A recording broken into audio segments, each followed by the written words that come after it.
Hi everyone. In this video, we will find percent increase. According to the USDA, the annual cheese consumption in the United States rose from 11.4 pounds per person in the 1970s to 33.5 pounds per person in 2012. Find the percent increase to the nearest tenth of a percent. Here we're looking at two different numbers and we want to find the increase. The increase would be how much it got bigger. So we have a new amount and an old amount. The new amount is 33 and the original amount is 11.4. Because we're looking for an increase, let's go ahead and take the larger number, which will be the new one, and subtract the old one to find out how much it increased. So we'll do 33.5 minus 11.4, which gives us in our calculator 22.1.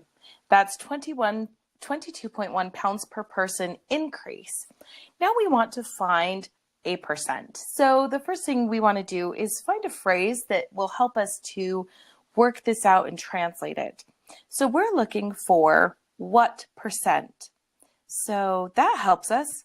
What percent of some amount will equal our new increase of 22.1 pounds per person?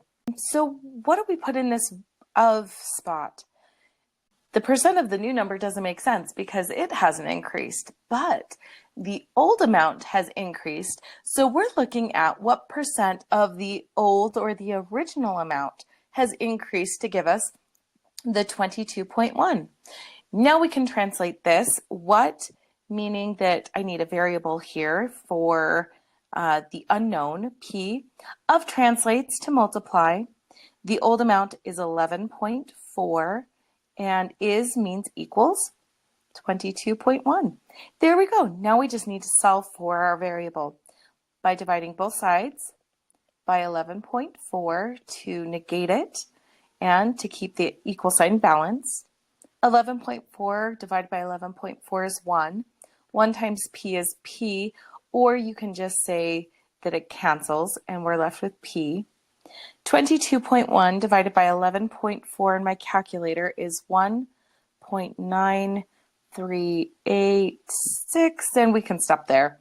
We are looking for a percent. So let's change this decimal to a percent by moving it 2 place values to the right. We get 193.86%, and we were told to round to the nearest tenth of a percent.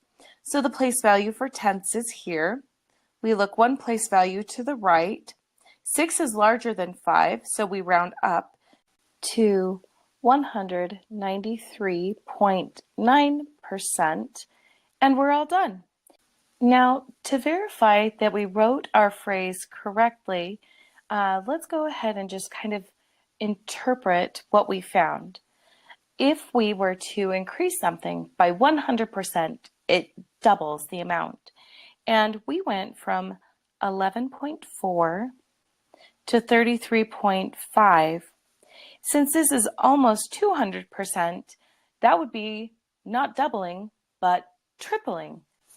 Since 100% is a double, then 200% will be tripling, and we are almost 200%, and this is almost being multiplied by 3 to go from 11 to 33.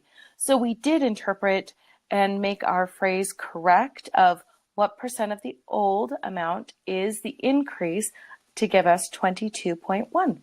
And we're all done.